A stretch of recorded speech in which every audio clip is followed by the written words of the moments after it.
wouldn't lie to you. Doesn't matter what I do, she's got a hold on me. She knows how to drive a truck, but she lets me pick her up when we're going dancing. My heart stops beating when my headlights shining on her. She's my country girl. I couldn't tell you what she's doing with me. She's so damn out of my league. She's a little bit crazy on the weekends, dancing in her red dress, and I love the way she looks in my eyes. And I'm feeling like midnight's getting closer, and I just wanna hold her in my arms till the sun comes up. She's a little bit country. Yeah, she's my country girl. She's a little bit country. Yeah, she's my country girl. Woo!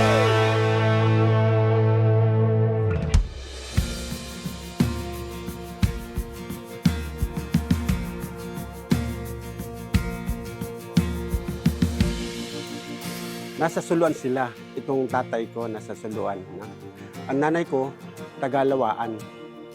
Pagkatapos, mayroong kamag-anak yung nanay ko, nagpunta doon sa Suluan. Ang Suluan Giwan, Eastern Samar. Nagkakilala, linapitan yon yung nanay ko. So, doon sila nagkakilala.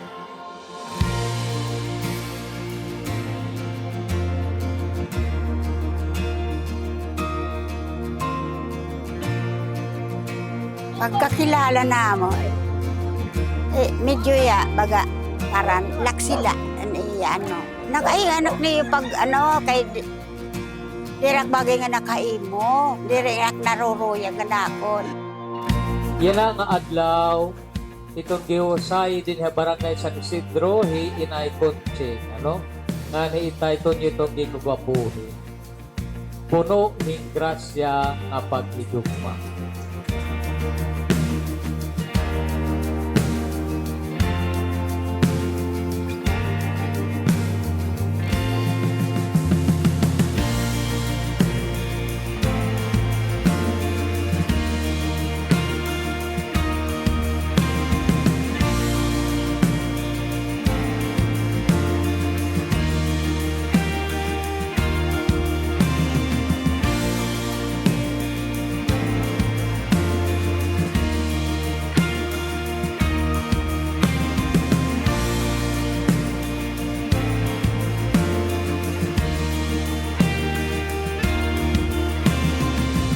Maraming salamat sa inyong pagpunta. Tiyo Pagibagay celebration for 61st wedding anniversary ni tatay at saka ni nanay. Itong importansya ng aton wedding anniversary is not only a reminder that God goes with those who love, but it gives us a living testimony of God's love and grace. Haniya mga kabugtuan, haniya mga kasangkayan, haniya mga apo, mga anak, di kang haamon ng mga anak. Maraming salamat po sa pagpunta ninyo ngayong araw at pakikisa sa pag-celebrate sa wedding anniversary ni nanay.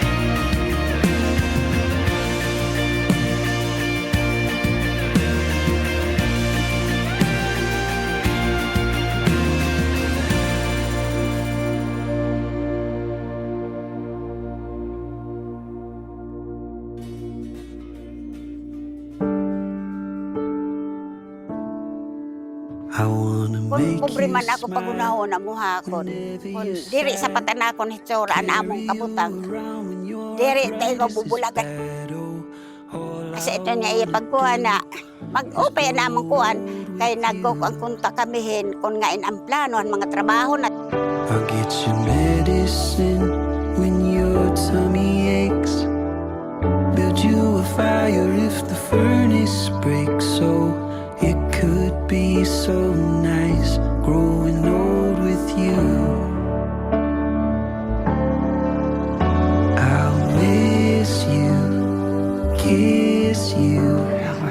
San Antonio. Nakapaan ako kinabuhay. I'll even let you hold the remote control. So let me do the dishes in our kitchen sink. Put you to bed when you've had too much to drink. Oh, I could be the one who grows old with you. I wanna grow old with you.